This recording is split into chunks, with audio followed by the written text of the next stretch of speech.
चुनावी बिगुल बजने से पहले ही प्रधानमंत्री नरेंद्र मोदी बिहार में 9 जिलों की 82 विधानसभा सीटों का दौरा कर चुके हैं। खास बात तो ये है कि 9 में से 5 जिले ऐसे हैं जहां एनडीए अपना 70% सीट हार गया था। कुछ पूछे कि नहीं, तो क्या बीजेपी नई सीटों को झपटना चाहती है या पीएम मोदी नीतीश की मदद कर रहे हैं और बीजेपी की रणनीति क्या है?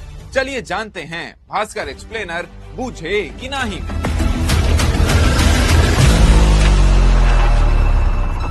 पहले जान लीजिए कि मोदी बिहार में कहां और कितनी बार आ चुके हैं। तो भैया इस साल मोदी बिहार में अब तक 7 जनसभा किए हैं। जनवरी और मार्च को छोड़ दें तो हर महीने मोदी जी ने बिहार में एक सभा जरूर की है। बेगूसराय और पटना में तो रोड शो भी किए हैं।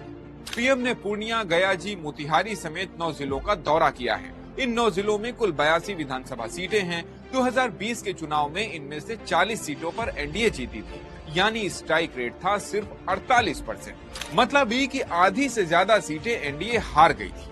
आइए थोड़ा और डिटेल से समझते हैं। इन 82 सीटों में से भैया बीजेपी 44 सीटों पर लड़ी थी और 66% के स्ट्राइक रेट के साथ 29 सीटें जीती, जबकि जेडीयू 32 सीटों पर लड़ी और 8 सीटें ही जीत पाई। माने स्ट्राइक रेट रहा केवल 25%। तब सवाल आता है कि फिर जेडीयू की हारी हुई सीटों पर पीएम मोदी काहे रैलियां कर रहे हैं?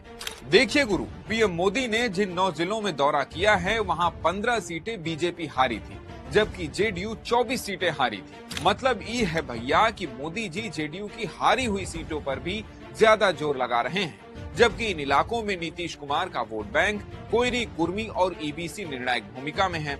इस पर पॉलिटिकल एक्सपर्ट अरुण पांडे कहते हैं, मोदी नीतीश कुमार की सेहत को लेकर चल रही खबरों से वाकिफ हैं, इसलिए वो चुनाव से पहले कमजोर जिलों का दौरा कर अपने वोटरों में उत्साह भरने की कोशिश में है।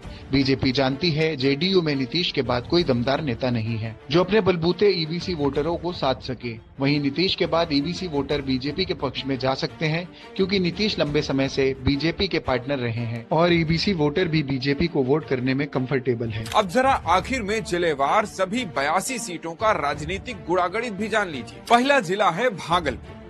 इस साल पीएम मोदी अपना पहला सभा भागलपुर में किए। यहाँ यादव, कुर्मी, कोयरी, धानु, गंगोता और फॉरवर्ड प्रभावशाली हैं। 2020 चुनाव में भागलपुर की 7 सीटों में से 5 पर एनडीए जीता था।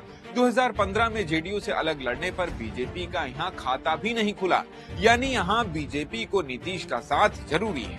दूसरा जिला है मधुबनी।